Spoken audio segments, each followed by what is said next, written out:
udara untuk apa ini? Untuk bernafas itu rahmat Allah berlaku umum, gak usah diminta.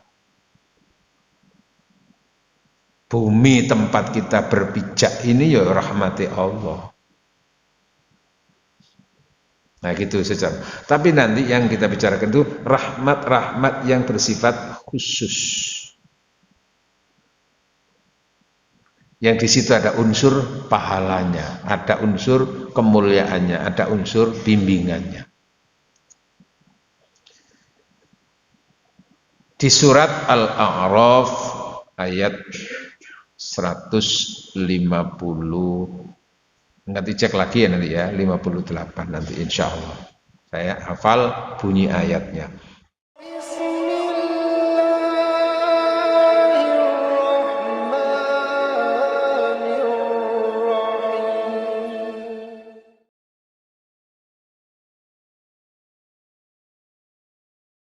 Assalamualaikum warahmatullahi wabarakatuh.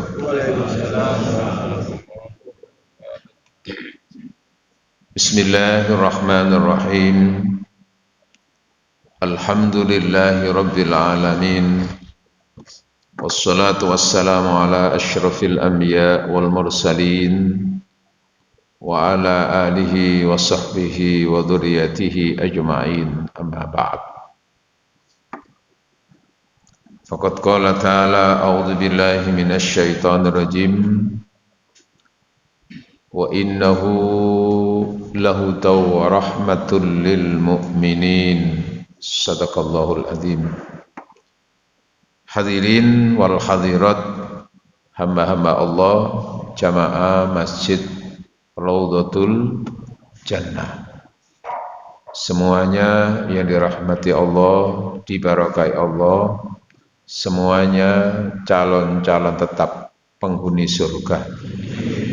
Alhamdulillah, kita bersyukur pada pagi hari ini, subuh hari Sabtu, kita berkesempatan atas izin Allah untuk melaksanakan ibadah yang terbaik, ibadah salat subuh secara berjamaah di tempat yang paling mulia di dunia, yaitu di rumah Allah, di Masjid Raudhatul Jannah.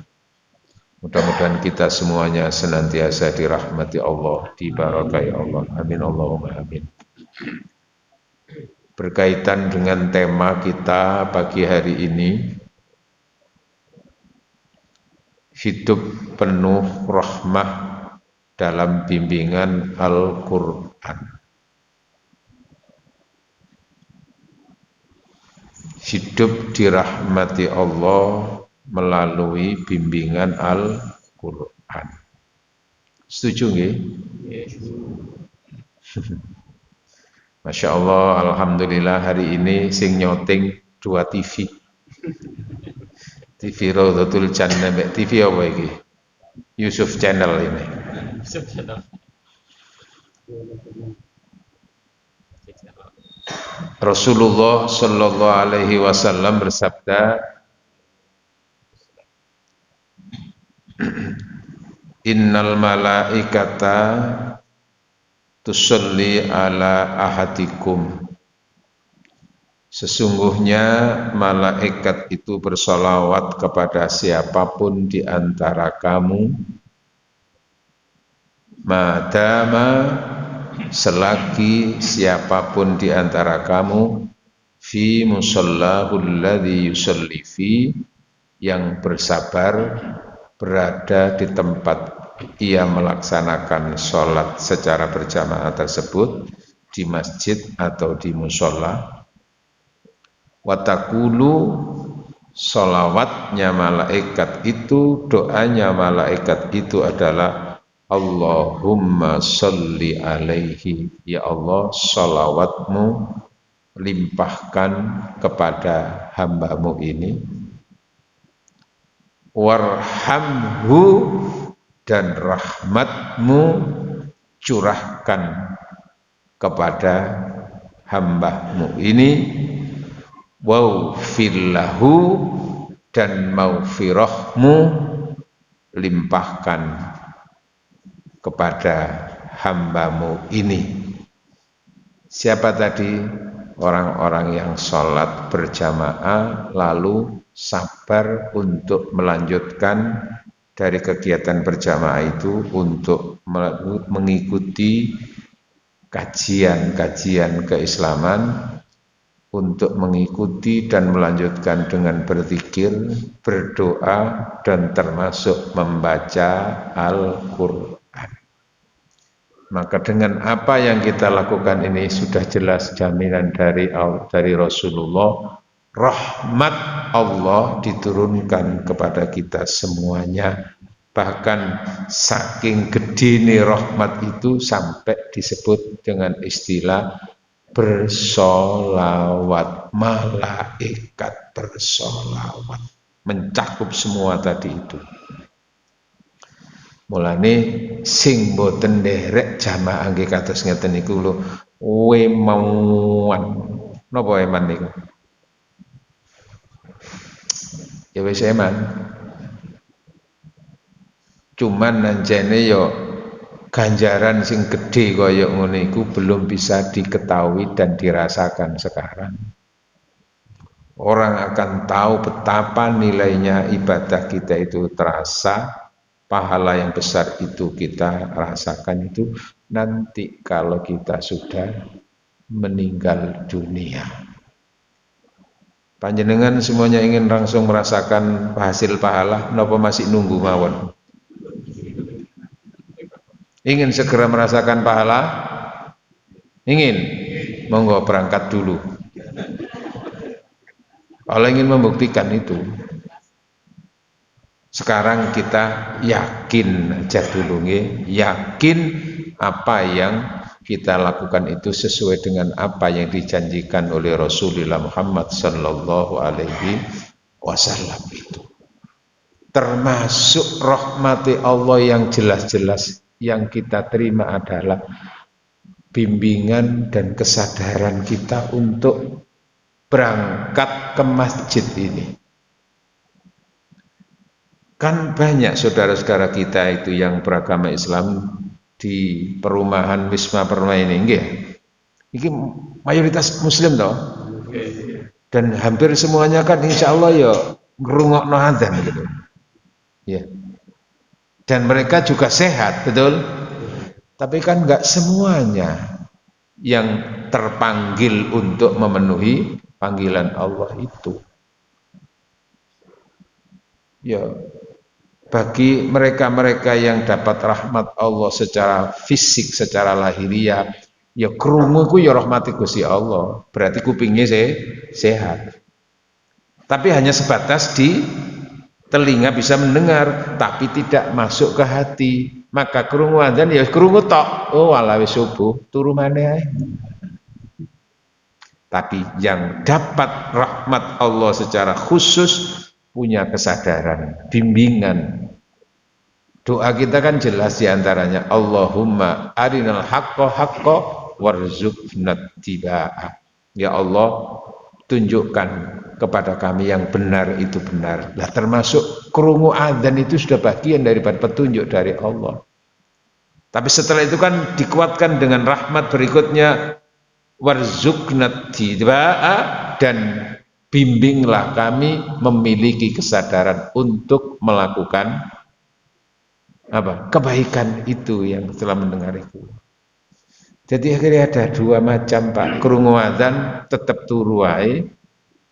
Ana sing krungu adzan berangkat nang masjid. Lah panjenengan ini yang dapat bimbingan Allah, rahmati Gusti Allah secara khusus yang tidak diberikan secara umum. Nah, nanti ke depan arahannya adalah nanti kita akan punya tema napa? Ibadah untuk diamalkan dan dirasakan. Apakah jenengan ini termasuk orang-orang yang mampu merasakan hasil daripada ibadah yang kita lakukan selama ini? Di dunia itu kan juga perlu untuk bisa merasakan ibadah. Bukan hanya diamalkan tapi dirasakan. Nah, caranya ya opo nanti kita ikuti pada tema yang lain. Ngoten nggih? Hadirin yang dirahmati oleh Allah, hidup dirahmati Allah dalam bimbingan Al-Qur'an. Maka siapa-siapa yang sesungguhnya akan dapat rahmat Allah melalui bimbingan Al-Qur'an. Secara umum di surat An-Naml ayat 46 insyaallah, atau yang sering juga di surat Al-Isra ayat 82. Kalau ini surat An-Naml, Allah berfirman, a'udzubillahi minasyaitonirrajim, wa innahu lahudan wa rahmatul lil mu'minin. Shadaqallahul adzim. Wa innahu, sesungguhnya Al-Qur'an itu lahudan, adalah apa? Sebagai petunjuk, bukan Al-Qur'an itu yang memberikan petunjuk, tapi Allah dilewatkan melalui Al-Qur'an. Wa rahmatun, dan Al-Qur'an itu sebagai rahmat lil mu'minin, untuk orang-orang yang beriman. Maka melalui ayat ini, yang pertama, siapa saja yang senantiasa mendapatkan curahan rahmat Allah, yang pertama secara mendasar secara umum adalah orang yang beriman kepada Allah. Lalu sudah, itu bingkai awalnya, orang yang beriman. Lalu diperinci, orang beriman yang bagaimana juga nanti dapat rahmati Allah. Kan nanti ada perincian-perinciannya itu. Nah, secara global, secara umum kita beriman kepada Allah, itu sendiri sudah rahmat Allah. Nah, lalu nanti secara spesifik, khusus begitu. Yang jelas, dua pertemuan yang lalu, setelah kita beriman kepada Allah dan beriman kepada Al-Qur'an, itu penyebab turunnya rahmat Allah. Lalu yang berikutnya kan Al-Qur'an dijadikan bacaan. Orang-orang yang istiqomah membaca Al-Qur'an, eksis istilahnya. Apa Pak? Eksis itu Pak? Dalam melakukan tartilul Qur'an atau tilawah Al-Qur'an, membaca Al-Qur'an, eksis, ekstra istiqomah. Understand? Yes. Rutin. Tiap hari berapa halaman, berapa juz, berapa, itu sudah. Atau mungkin ayat-ayat surat-surat tertentu saja, monggo boleh. Tapi sing apik ya sing terus berkesinambungan. Khatam kembali lagi. Itu termasuk juga akan mendatangkan rahmati Allah, bahkan nanti bisa menjadi pendamping saat kita bersama didatangi malaikat mungkar dan nakir. Di mana? Di alam barzah. Al-Qur'an mendampingi kita nanti itu. Sing gelem maca Qur'an. Lah nek maca Qur'an tok, ya semua Qur'an iku diapakno iku. Pun kita mencanangkan diri Al-Qur'an itu sebagai bacaan rutin, bacaan wajib kita. Hadirin yang dirahmati oleh Allah, selain kita beriman, selain kita menjadikan bacaan Al-Qur'an sebagai penyebab diturunkannya rahmat Allah, adalah bagaimana Al-Qur'an yang kita imani itu membimbing manusia supaya dari bimbingan-bimbingan itu mendatangkan rahmatnya Allah. Jadi gini Pak, secara umum ada rahmat itu yang didatangkan oleh Allah tanpa melalui permintaan, tanpa melalui usaha manusia. Itu berlaku umum untuk seluruh makhluknya. berlaku umum untuk seluruh makhluknya tanpa permintaan. Seperti apa? Udara untuk apa ini? Untuk bernafas itu rahmat Allah berlaku umum, gak usah diminta. Bumi tempat kita berpijak ini ya rahmati Allah. Nah gitu saja.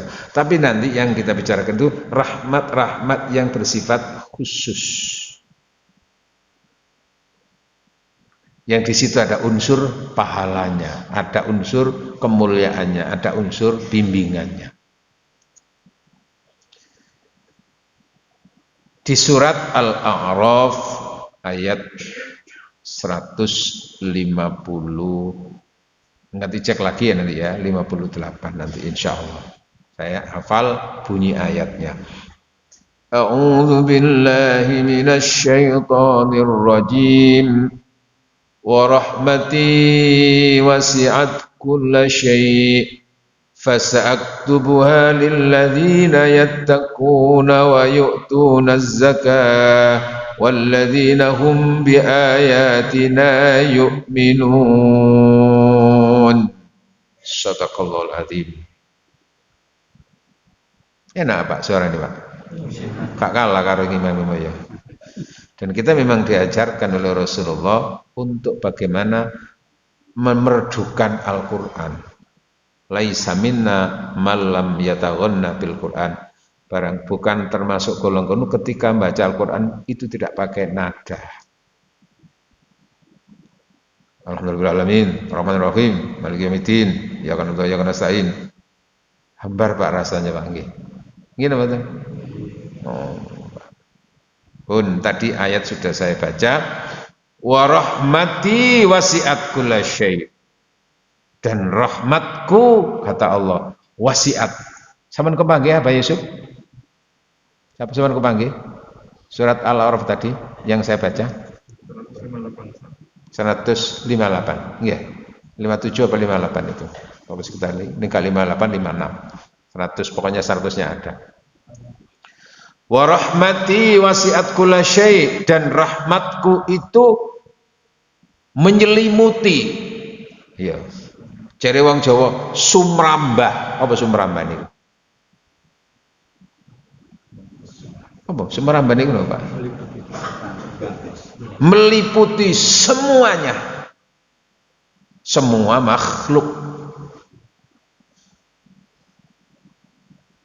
Fasa'aktubuha, tapi lalu kami mewajibkan secara khusus rahmat hati itu secara khusus, beda dengan yang umum tadi itu, lilladzina yattaqun, untuk mereka-mereka yang bertakwa. Yang berikutnya wa yu'tunaz zakah, mereka-mereka yang melaksanakan kewajiban zakat, sedekah. Walladzina hum, dan terhadap mereka-mereka biayatina, untuk ayat-ayat yang aku turunkan, yu'minuna, mereka mengimani. Kalau tadi iman secara umum, ini mengimani ayat-ayat Allah. Ayat yang ada di Al-Quran dan ayat-ayat yang ada di alam semesta. Jamaah ngantuk nggih? Ini kono kopi susu beredar ngono ya.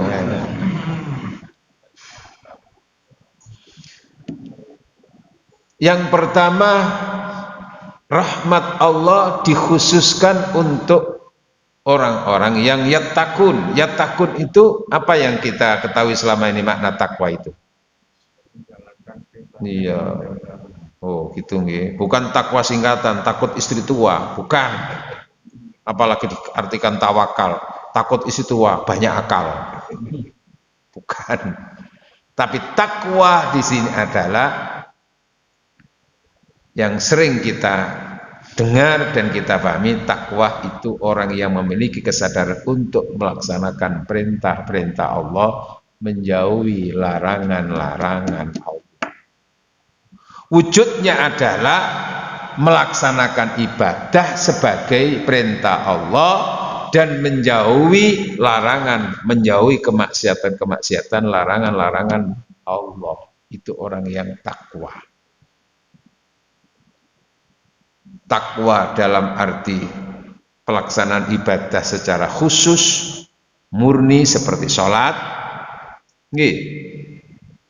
Takwa dalam arti ibadah secara umum, ibadah sosial, itu kan juga ada ketakwaan di situ. Termasuk suami istri yang takwa, ibadahnya kepada Allah, oke. Lalu bagaimana aplikasi cinta antar suami istri itu jika sejalan dengan apa yang diperintahkan Allah dan Rasul, itu juga berarti suami yang takwa. Sehingga cakupannya takwa itu bukan hanya di masjid, bukan hanya di ibadah sholat, tapi juga takwa dalam bentuk ibadah sosial. Bekerja dengan benar, gak nyolongan, gak nipu, gak apa mana kono, gak mengurangi timbangan bagi yang berdagang itu, gak bocor, dan semuanya itu bagian daripada takwa. Kenapa? Karena ini dilarang oleh Allah. Lalu bekerja itu juga bagian daripada takwa. Kenapa? Karena kita diperintah oleh Allah untuk wabtaghu min fadlillah. Carilah rezeki, carilah karunia Allah. Maka bekerja itu juga ada bagian daripada apa? Ketakwaan itu. Setelah dapat rezeki, lalu hasilnya itu dipakai untuk siapa? Itu juga bagian daripada aplikasi takwa. Pak Yusuf kalau sudah dapat duit banyak dikasihkan siapa Pak Yusuf? Istri sendiri apa istrinya tetangga? Nah, maka nilai ketakwaan nanti itu adalah untuk membahagiakan istri dan anak-anak. Apakah boleh dipakai untuk diberikan sedekah sama tetangga? Boleh, tapi di situ boleh secara bukan sembunyi-sembunyi. Halo? Nang bojo wis dikekno. Kebetulan penghasilannya 15 juta. Nang bojo dikekno 10 juta. Ternyata tonggo iku rondo, dikei apa? 5 juta secara sembunyi. Takwa ngono iku ya. Halo. Nah, di situ. Jadi suami itu juga menggambarkan ketakwaan. Suami orang yang senantiasa berupaya, suami selalu usaha akan membahagiakan istri. Suami itu kasih siapa? Membahagiakan siapa, Pak? Membahagiakan siapa? Istri. Maka suami yang senantiasa berikhtiar, berupaya untuk membahagiakan istri, itulah suami yang takwa di hadapan Allah, di hadapan istri. Bapak-bapak tahu kira-kira istri paling bahagia diberi apa, Pak? Halo? Makanya ada rahasia. Nanti di surga itu kan ada istilah bidadari, betul? Bidadari itu kan berlaku untuk para suami-suami, para laki-laki, betul?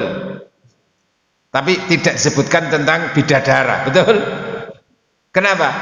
Karena nanti fokusnya yang paling membuat seorang istri itu bahagia itu adalah bukan persoalan biologisnya itu, tapi duit, Pak. Mulai nung wedok nanti itu ditukupi oleh Allah gambaran tentang istana, gambaran tentang permata, tentang wah pokok itu paling seneng, Pak. Halo, mulane wong lanang sing takwa di depan seorang istri itu apa? Wis bendino kaya ana dhewe ae. Bendino kon blonjo ganti emas sing 20 gram ganti sing 50 gram ngono. Wis ngono wae. Ngene ku arang-arang jan turu gelem, Pak. Timbangane bendino dijak turu gak dikeki. Nah, iku ya takwa ngene iku, Pak. Halo. Suami. Lah nanti istri juga tahu, istri yang takwa itu apa? Satu, ibadahnya kepada Allah. Betul nggih? Apabila sholatnya sudah dikerjakan dengan begitu baik, ini bagian dari ketakwaan, irisan ketakwaan itu. Lalu puasa wajibnya dikerjakan dengan baik, wa hafizat farja, dia mampu untuk menjaga dirinya, tidak memamerkan auratnya, tidak berbuat zina. Wa ata'at zaujaha, lalu istri itu taat pada suaminya. Gimana? Kila dikatakan kepada wanita itu, udkhuli al jannata, silahkan kamu memasuki surga, min ayyi abwabin syi'ti, dari pintu manapun. Jadi unsur ketakwaan seorang istri itu ya kepada Allahnya, lalu unsur ketakwaan istri itu adalah taat kepada suami. Gampangannya adalah membahagiakan suami. Lalu istri yang cerdas tahu kira-kira suami paling bahagia itu diberi apa oleh istri.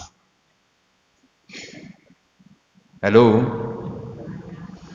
Nah, disitulah naluri laki-laki paling seneng iku ya dikei ngono iku.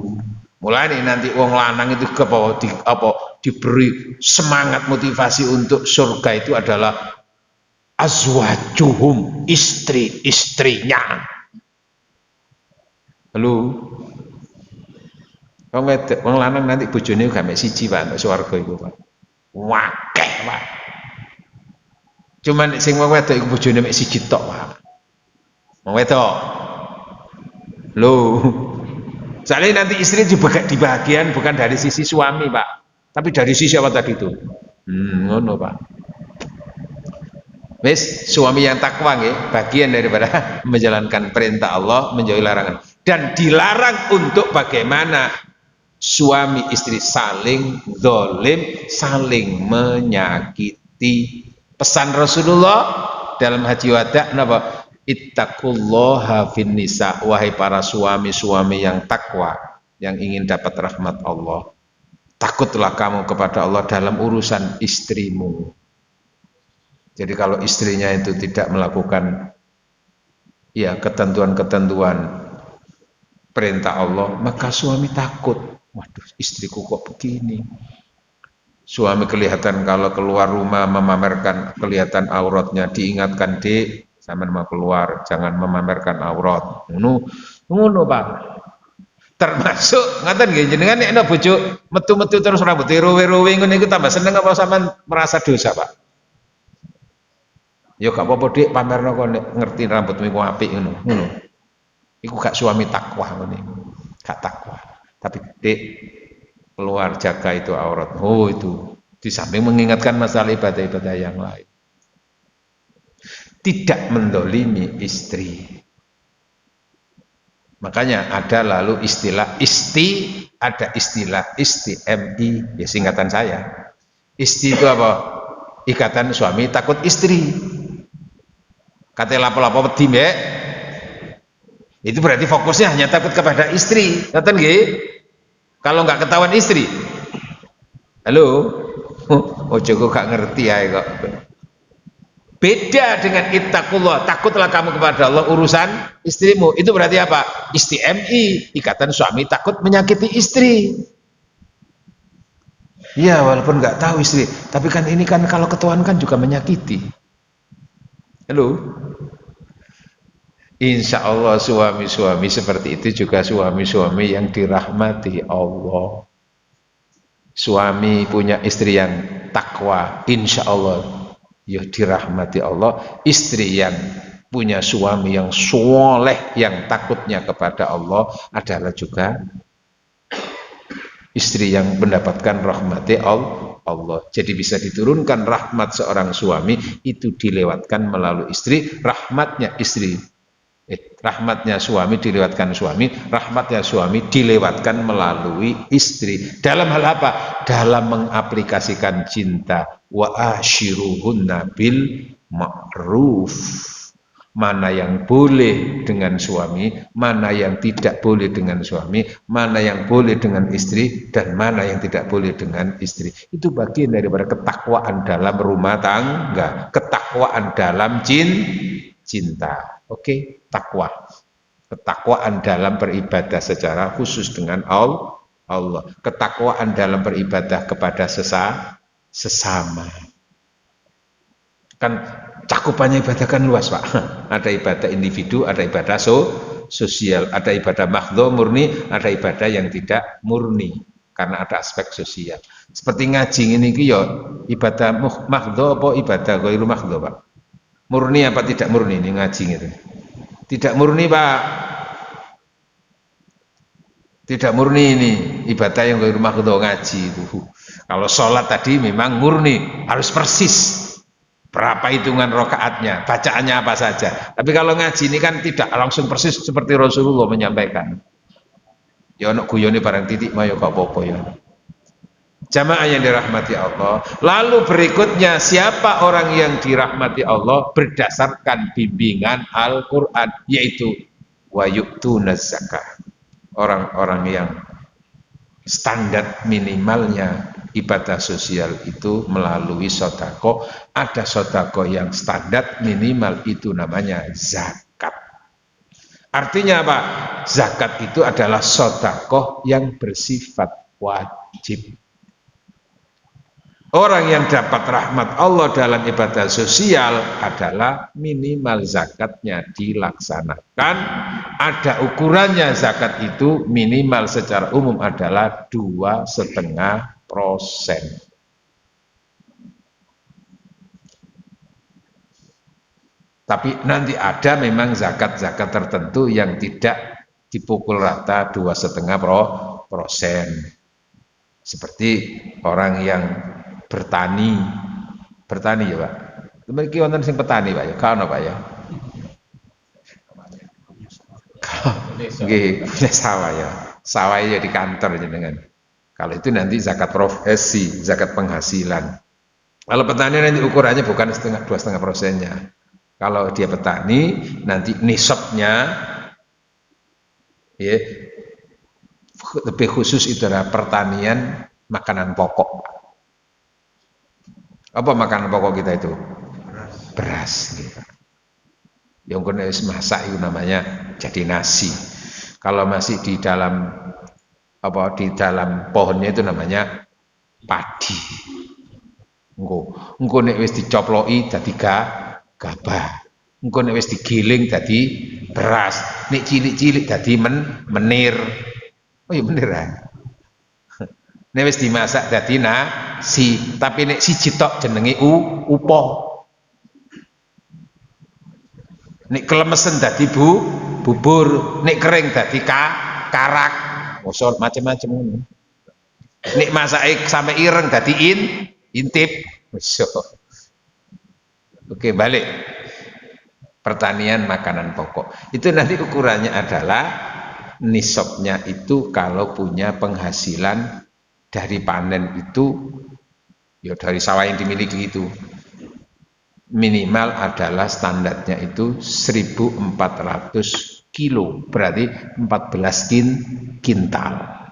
Dalam bentuk beras beda lagi, itu adalah 7 kintal, berarti 700 kilo dalam bentuk beras. Nah itu hanya ini rodok gak enak petani ku Pak, zakatnya gede Pak. Kalau dia menanam tanpa biaya-biaya, tanpa pupuk, tanpa mes, tanpa pupuk barang itu nanti zakatnya 10% Pak dari penghasilan itu. Tapi kalau pakai pupuk, pakai itu bayar orang untuk dadak-dadak, apa yang dadak-dadak Pak? Matun ya Pak. Ya, pakai pengairan itu tidak alamiah lah istilahnya, pakai usaha itu nanti 5%, itu bedanya. Tapi kalau secara umum penghasilan pertanian kayak kita punya penghasilan tiap bulan itu terkumpul, itu nanti zakatnya minimal 2,5%. Hitungannya bukan per bulan tapi per tahun. Tapi umpamanya tiap bulan sudah disisihkan 1%, ya berarti nanti enggak ada kewajiban per tahunnya Pak. Jenengan zakatnya per tahun apa per bulan Pak? Nah per tahun tetap, tapi yang untuk yang rutin itu sodako. Semuanya akan mendatangkan rahmatnya Allah. Bahkan rahmat Allah di situ diikuti juga oleh malaikat. Termasuk orang yang rajin bersodako, itu doanya malaikat apa? Annalillahi malaikatan, Allah itu menugaskan malaikat yang senantiasa berkeliling untuk memberikan doa. Doanya apa? Allahumma timumsikon khalafah. Ya Allah, orang-orang yang bersedekah itu berikan gantinya. berikan gantinya. Sedekah yang cakupannya luas, Pak. Sementara orang yang mestinya wajib bersedekah termasuk zakat, wakti mumsikan talafa, sementara orang-orang yang bakhil, orang yang tidak mau mengeluarkan kewajiban sedekah dan zakatnya, hancurkan ya Allah. Lah umpama kok ana wong iku sugih tapi gak tau gelem sedekah, gak tau gelem zakat, Pak. Kok duwike sugih terus, duwe akeh terus. Lah ana ngerti lho, Pak. Lah iku bukti ini lho wong iku sugih tapi gak tau nyumbang masjid, gak tau zakat, tapi kok sugih terus iku. Iku diridhoi Allah, bukan. Itu berarti apa? Ia diuji oleh Allah dengan kelimpahan harta sehingga dia lalai engko nek wis mati alhaakumut takatsur, telah membuat dirimu lalai tentang akhirat, kamu memperbanyak harta tanpa bersedekah, tanpa berzakat, alhaakumut takatsur hatta zurtumul maqabir, sehingga kamu akan mendatangi kuburan alias apa? Mati. Akan tahu di situ, Pak. Makanya penyesalannya kan orang-orang yang tidak mau berzakat dan tidak mau bersedekah itu kan seperti surat Al-Munafikun ayat 10. Ya ayyuhalladzina amanu anfiqu mimma razaqnakum min qabli ayyatiya ahadakumul maut fayaqula rabbi laula akhartani ila ajalin qarib fa asaddaqa wa akum minas sholihin. Sudah muncul Pak penyesalan itu, Pak. Wahai orang-orang yang beriman, nafkahkanlah, infakkanlah apa yang telah aku risikan kepada kamu. Kapan kesempatan untuk menafkahkan? Min qabli ayyatiya, sebelum datang kepada kamu ahadakumul mautu, kematian. Allah menyebut sebelum datang kepadamu kematian. Sehingga saat kamu kalau sudah mati, fayakula, kamu akan berkata, laula Rabbi laula akhartani, ya Tuhan. Di situ diperlihatkan oleh Allah akibat yang ia lakukan selama ini. Kapan diperlihatkan? Ketika nazak sudah diperlihatkan itu. Ancaman-ancaman itu. Nangis lebih laula akhartani ila ajarin qarib, ya Tuhan, mohon engkau tunda kami ini. Kenapa engkau tidak tunda kami ya Allah, walaupun hanya beberapa saat? Kenapa kalau ditunda? Fa'asaddaqa wa akum, dan aku akan kesempatan selama kau tunda itu aku akan bersedekah. Wa akum, dan aku, wa akun, jadi bahasa Arabnya itu akun tapi wa akum, karena nun mati bertemu mim menjadi bacaannya napa? Idgham kan? Idgham apa? Sing baca tajwid itu ya. Idgham guna. Wa akum minas sholihin, dan aku akan menjadi orang yang soleh. Di situ loh Pak. Sudah diperlihatkan itu Pak, ketika saya itu seperti itu. Penyesalan itu muncul itu di situ. Maka jangan terlalu percaya Pak, nanti orang yang menyatakan itu tidak ada nanti di kuburan apa-apa itu, orang hanya nggak kuat Pak. Ayat jelas itu Pak. Dan Rasul juga mengajarkan a'udzubika min adzabi jahannam wa min adzabil kubri. Itu doa dari Rasulullah juga. Sahih itu Pak. Pun di situ penyesalannya ketika nazak sudah diperlihatkan. Ayatnya monggo jenengan tinggali surat Qaf ayat 22. Allah menyatakan a'udzubillahi minasyaitonir rajim wa laqad kunta fi ghaflatin min hadza fakashafna anka ghita'aka fabasurukal yauma hadid. Shadaqallahul adzim. Sungguh kamu pada umumnya lalai urusan-urusan seperti ini. Bagaimana kondisi yang dialami orang ketika nazak, ketika mati itu? Kamu sering abai, tidak begitu peduli. Tapi fakashafna, pada saat ini kasyafna, kasyaf itu apa? Aku singkap tabir itu, aku buka tabir itu. Mengelihatannya bukan dengan penglihatan mata lahiriah ini Pak, tapi diperlihatkan dengan mata batin Pak, tajam Pak. Fabasarukal yauma, maka pandanganmu saat itu hadidun. Apa hadid itu, Pak? Aslinya hadid itu besi, Pak. Maksudnya apa? Alat-alat yang tajam itu dari besi. Padam, weleh nek cara wong Jawa. Padang jinglang, ketok tetok. Nek sing ganjaran yo ketok ganjarane, sing dosa yo ketok dosane, sing gak tau gelem sedekah, gak gelem zakat yo ketok dosa-dosane ancamannya. Penglihatan saat itu di situ muncul penyesalan, nangis, cuman sing lia-liane nggak denger, Pak. Kenapa? Karena ini tangisan sendiri di dalam. Seperti jenengan itu ngipi terus ngipi dikejar-kejar genderuwo lho, Pak, ya. Jenengan itu kan lawari, Pak, menggos-menggos ngono. Iku ya sing kene ya garu, Pak. Kenapa? Karena sudah alam individu-individu, Pak. Nah, di situ loh makanya tadi menyesal. Seandainya engkau beri kesempatan saya Allah untuk hidup kembali, apa? Fasodakoh, saya bersodakoh. Sodakoh minimal yang apa? Wajib. Menyesal lagi kalau orang itu bisa berkesempatan untuk sodakoh yang bersifat sunnah termasuk jariyah, tapi eman nggak pernah sodakoh jariyah, nggak pernah sodakoh fisabilillah, padahal hartanya melimpah, menyesal juga kenapa tidak aku sodakohkan dulunya, walaupun wajib sudah, tapi ada penyesalan. Itu makanya Rasulullah ketika mengomentari ada orang meninggal lalu dibawa ke kuburan, waktu itu duduk dengan sahabat, lalu Rasul itu mengomentari, dia berdiri menghormati, terus salah satu ucapan Rasul adalah mustarih wa mustarah minhu. Mustarih wa mustarah minhu. Istirahat dia dan istirahat dari orang itu. Maksudnya apa? Wa mustarih itu orang yang meninggal itu tinggal nerima hasilnya nanti di alam barzakh dan alam akhirat dari amal yang dilakukan itu. Enak Pak Wisan. Sementara wa mustarah minhu, apa maksudnya mustarah? Ada kelompok berikutnya. Mustarah minhu itu apa? Alam sekitarnya merasa nyaman dari keburukan dan kezaliman orang itu. Orang kalau jahat itu Pak terus mati, Pak. Tunggu-tunggu lah ya malah seneng sih, Pak. Kon matek kon yo. Bahasane wong Surabaya bongkok kon yo. Wis lho ngene iku lho. Artinya alam sekitarnya yang merasa aman.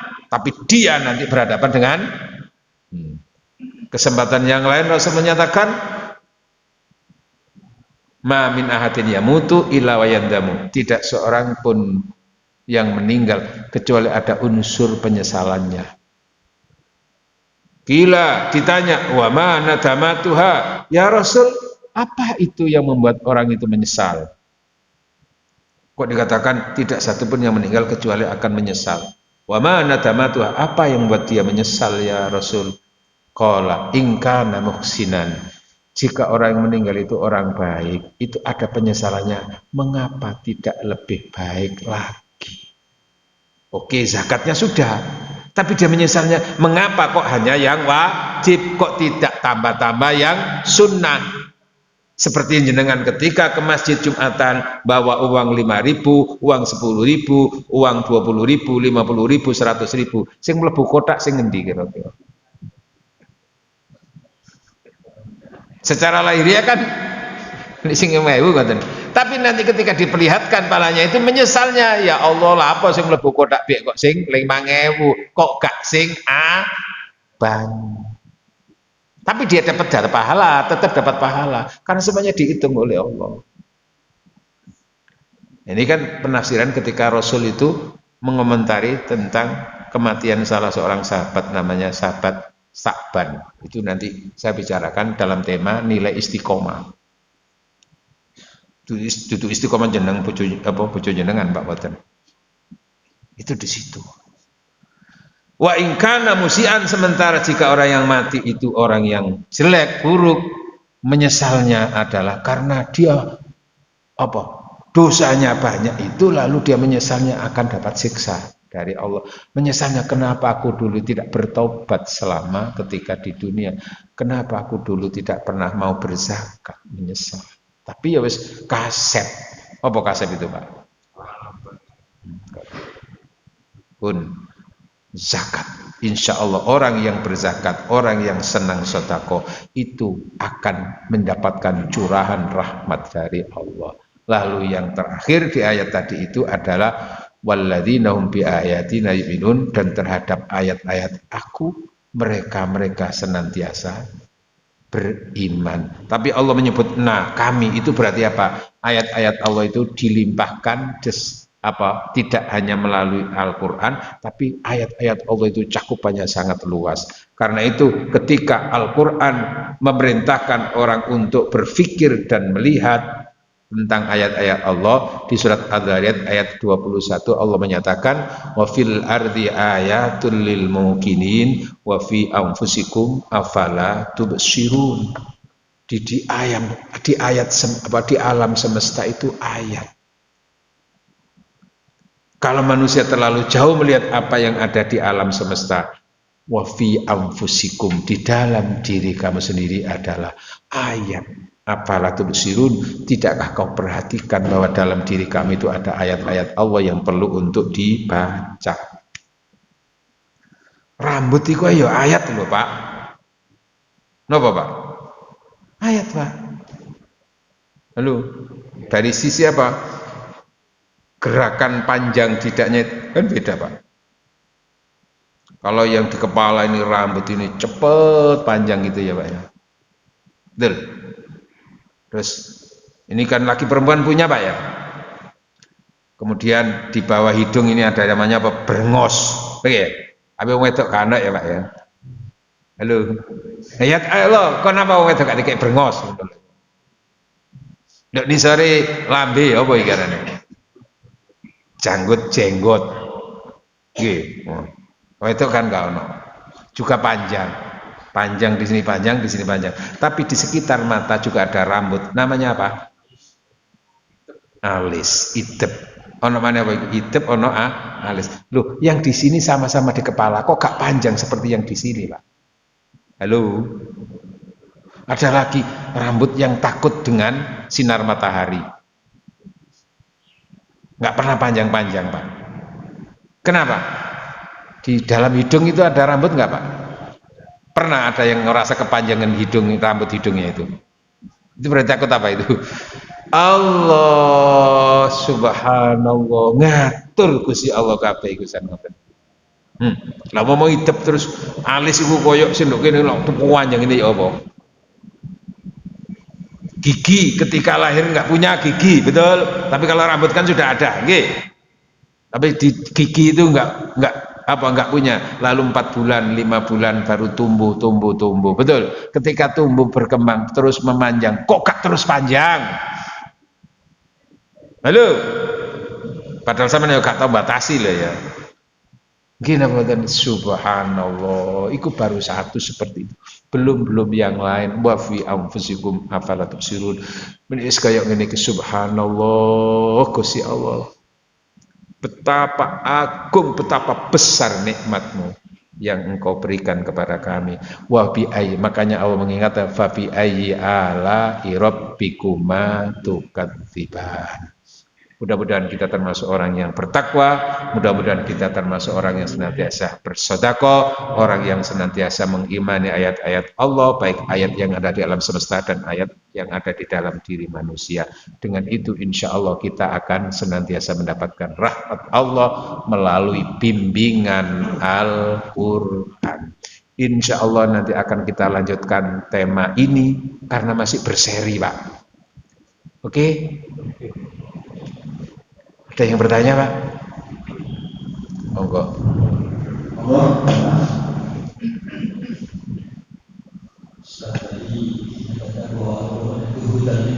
Nggih. Cuman ada Al-Quran, ayat-ayat atau tidak bisa diterjemahkan. Padahal itu Al-Quran itu adalah hudan linnas.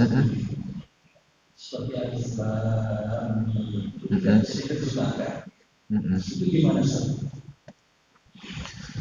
Oke, jadi hidayah Allah melalui Al-Quran itu tidak semata-mata berkaitan dengan orang itu faham atau tidak faham, mengerti atau tidak mengerti Pak. Karena ada rahasia-rahasia tertentu yang tidak dipahami manusia, tapi di situ Allah mencurahkan rahmatnya. Kan ada orang itu yang karena mendengarkan bacaan Al-Quran nggak paham artinya, tapi di situ tersentuh hatinya. Oke? Dan di situ akhirnya dia terdorong untuk mempelajarinya. Hidayah datang, Pak, melalui Al-Quran, termasuk alif lam mim. Alif lam mim itu nah, dalam kajian ilmu ulumul Quran memang ada ayat-ayat yang muhkam, artinya muhkam itu ayat yang langsung orang gampang memahami maknanya dan maksudnya. Tapi nanti ada ayat-ayat yang mutasyabihat, yang orang itu tidak begitu tiba-tiba orang paham. Seperti kaf, ha, ya, ain, shod. Itu tidak didatangkan hidayah hanya dengan memahaminya, karena tidak mudah orang memahami ayat-ayat itu. Tapi nanti mungkin dengan hanya mendengarkan bacaan A'udzubillahi minasyaitonirrajim Alif Lam Mim. Orang itu bisa. Gitu nggih? Jadi secara umum Al-Qur'an itu ada sebagai penyebab, sebagai perantara didatangkannya rahmat Allah dan hidayah dari Allah. Dan kita yakini ada datangnya hidayah karena ia faham, ada datang hidayah karena dia mendengar tanpa harus faham. Kalau seperti apa itu Umar dulu masuk Islamnya dapat hidayah itu kan apa? Karena mendengarkan bacaan kan. Toha itu surat Toha nggih, juz berapa itu? Juz 16. Ma anzalna, spontan dia dapat hidayah. Kan waktu itu kan belum Islam dia, belum ngerti, kok tapi krungu tok wis lah, begitu Pak ya. Jadi kita yakini seperti itu. Makanya fungsi Al-Quran itu bukan semata-mata untuk hidayah, tapi juga banyak nanti fungsi-fungsi lain yang ketika orang itu tahu rahasia dari sisi arti, rahasia dari sisi huruf-hurufnya, rahasia dari sisi jumlah-jumlah hurufnya, itu kan ada semuanya Pak.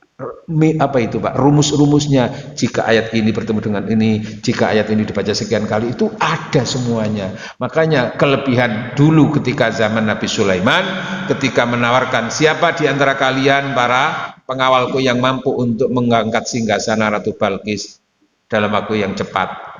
Jin, aku akan mengangkatnya dalam sekejap ketika engkau duduk berdiri. Coba yang lain. Nah, rahasia Allah, wa qala alladzi indahu ilmun minal kitab, ada seorang yang mengetahui rahasia Alkitab, ya wahyu Allah. Apa? Diberi kelebihan oleh Allah. Ana atika bi qabla ayartatta ilaika tarfuk, beri kesempatan kami ya Sulaiman, aku akan mengangkat singgasana atas izin Allah dalam waktu sekejap mata. Loh, seperti gitu-gitu itu loh Pak. Oke, maka sungguh kalau kita mau baca Al-Quran itu luas cakupannya, maka insya Allah siapapun yang terus berupaya punya semangat untuk mempelajari Al-Quran itu, rahmat Allah akan senantiasa dicurahkan. Khairukum, orang yang terbaik di antara kamu, man ta'allama Al-Quran, orang yang senantiasa punya semangat untuk mempelajari Al-Quran dari aspek apapun. Pergi ke Pondok Jati beli kurma, cakep Pak. Pergi ke Pondok Jati beli kurma, paket sepatu dikirim ke Jakarta. Maksud hati ingin tetap bersama, namun waktu yang membatasi pertemuan kita. Alhamdulillah. Karenanya makan durian bersama Aura Kasih, bersama Aura Kasih jalan-jalan ke Eropa. Kami ucapkan cukup sekian, terima kasih sampai jumpa pada waktu dan gelombang yang sama di pemancar Raudhatul Jannah FM. Mari kita berdoa bersama. Bismillahirrahmanirrahim. Alhamdulillah hamdan yuafi ni'am wa yukafi'u mazidah. Ya Rabbana lakal hamdu kama yanbaghi li jalali wajhikal karimi wa 'azimi sultanik. Allahumma salli wa sallim ala sayyidina Muhammad walhamdulillahi rabbil alamin. Allahumma anfa'na bima 'allamtana wa 'allimna ma yanfa'una. Allahumma inna nas'alukal huda wat tuqa wal afafa wal ghina. Allahumma a'inna ala dzikrika wa syukrika wa husni ibadatik. Rabbana atmim lana nurana waghfir lana innaka ala kulli syai'in qadir. Rabbana ighfir lana wa liwalidina warhamhum kama rabbawna shighara. Rabbana atina fid dunya hasanah fil akhirati hasanah wa qina adzabannar. Wa sallallahu ala sayyidina Muhammad walhamdulillahi rabbil alamin. Subhanakallahumma wa bihamdika asyhadu an la ilaha illa anta astaghfiruka wa atubu ilaik. Wassalamu alaikum warahmatullahi wabarakatuh.